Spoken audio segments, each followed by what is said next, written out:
ఇప్పుడు నా పాయింట్ ఏంటంటే మీకు లేకపోతే జియో ఫిజిస్ట్ నరసింహారావు గారికి ఇద్దరికి కూడా లేకపోతే పర్యావరణవేత్త భాస్కర్ రెడ్డి గారు కూడా ఉన్నారు అనంతపురం నుంచి మన లైవ్లో మీ ముగ్గురికి ఒక క్వశ్చన్ చిలకమూర్తి వారు ఏం కోట్ చేస్తున్నారంటే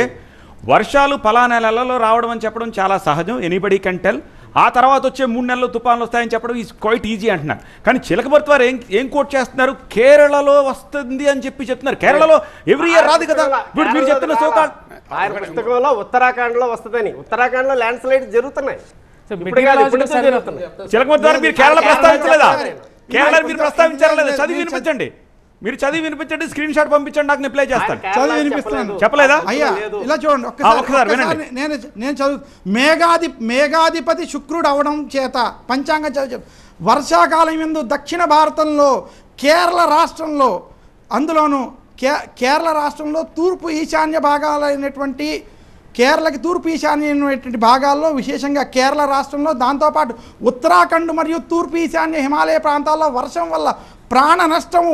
పంట నష్టము కలుగును అది సైంటిఫిక్ గా చెప్పిందే కదా అది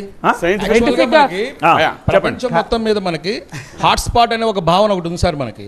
జీవావరణ సున్నిత ప్రాంతాలు మొత్తం 36 చెప్పారు ఆ 36లో భారతదేశంలో 4 ఉన్నాయని చెప్పారు ఇప్పుడు మన వాళ్ళు చెప్పినట్లుగా కేరళ అందులో ఒక భాగం పశ్చిమ కనుమల భాగం అది పశ్చిమ కనుమలు ఇప్పుడు హిమాలయాలు అన్నారు హిమాలయ ప్రాంతం ఉంది అట్లా అనుకుంటే ఇంకా ఇండో బర్మా రీజన్ ఉంది మన నికోబార్ ఏరియా కూడా ఉంది మనకి బట్ పాయింట్ అవుట్ చేస్తారు కదా నరసింహారావు గారు పాయింట్ ఏంటంటే 1975 లో భారత వాతావరణ శాఖ ఏర్పడింది మనకి ఎప్పటి నుంచో చెప్తున్నారు మీరు రీసెంట్ గా మీరు ఏజింగ్ ఆఫ్ డ్యామ్స్ రిపోర్ట్ ఒకటి వచ్చింది మనకి భారతదేశంలో కాలం చెల్లినటువంటి డ్యామ్స్ 230 మన ఆంధ్రప్రదేశ్ లోనే దాదాపు 6 డ్యామ్స్ తెలంగాణలో 14 డ్యామ్స్ ఇప్పుడు చెప్తున్న మాట 100 సంవత్సరాలు దాటినటువంటి డ్యామ్స్ ఉన్నాయి ఖచ్చితంగా వీటిని మనం మార్చుకోవాలి రివైజ్ చేసుకోవాలని చెప్తున్నారు ఇందులో మానవ తప్పిదాలు మనం ఎందుకు పట్టించుకోవట్లేదు అంటున్నాను వాళ్ళని ఏం తప్పు చేసి చెప్పట్లేదు సార్ మనం మానవ తప్పిదాలు ఉన్నాయి మానవుడు ఇబ్బడి ముబ్బడిగా టూరిజం అనే పేరుతో ఆ ప్రాంతాలను ఆక్రమించుకోవాలి లేదా చెప్పండి సార్ కొన్ని ఏళ్ల సంవత్సరాలు మనం ఎప్పటి నుంచో చెప్తున్నాం వర్షాలు ఎప్పుడో వచ్చేటప్పుడు మన కేరళ ప్రాంతం నుంచే లోపలికి వస్తాయి జనరల్ గా చెప్పేదే కదా మనం ఒక విషయం ఏంటంటే ఇది ఎలా ట్రెండింగ్ న్యూస్ ని బట్టి మాట్లాడినట్టే ఉంటదండి మీరు ఏదైనా అబ్జర్వ్ చేయండి ఏ జ్యోతిష్యమైనా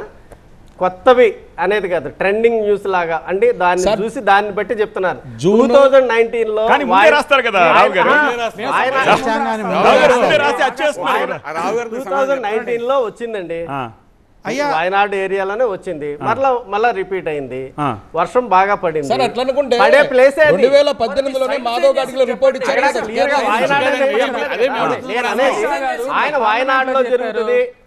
ముక్కడిలో జరుగుతుంది ఈ విలేజెస్ అని ఏం చెప్పలా ఆ తూర్పు కనుమల్లో అని చెప్తున్నారు అది తూర్పు కనుమ కాదు కదా అది పశ్చిమ కనుమలు కదా ఇది కూడా తప్పే కదా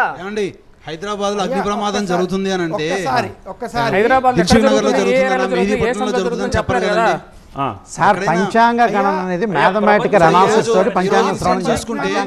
వైజాగ్ లో రైలు భోగిలు అగ్ని ప్రమాదం చెప్తారు కానీ ఇప్పుడు వీళ్ళు చెప్పిన మాట మీరు వింటున్నారు 2003 లో కస్తూరి రంగరాజన్ గారు చెప్పిన మాటలు ఎందుకు పట్టించుకోవట్లేదు 2010 నుంచి 11 మధ్యలో మాధవ్ గాడ్గిల్ రిపోర్ట్ ఇచ్చారు ఓకే రైట్ వండర్ఫుల్ పాయింట్ లేవనెత్తారు professor geophysicist professor Narasimharao గారు నా దగ్గర మాధవ్ గాడ్గిల్ రిపోర్ట్ కూడా ఉంది నేను ఈ రిపోర్ట్ మొత్తం చదివాను మాధవ్ గాడ్గిల్ చాలా స్పష్టంగా 75% ఆఫ్ ది ప్లేసెస్ మైనింగ్ చేయడానికి కానీ టూరిజం కానీ మీరు కేటాయించద్దని చెప్తే 2011 ఐ థింక్ 10 నుంచి 13 మధ్యలో సార్ ఆ తర్వాత కస్తూరి రంగన్ కమిటీ కస్తూరి రంగన్ కమిటీ ఏం చేసిందంటే 75% నుంచి దాన్ని 37% కుదించి చేసిన నష్టం వల్లే ఇవాళ ఈ పరిస్థితులు వచ్చాయి కాబట్టి ఇందులో మీ గొప్పతనం ఏముంది అని చెప్పే వాదనకి మీరేం సమాధానం చెప్తారు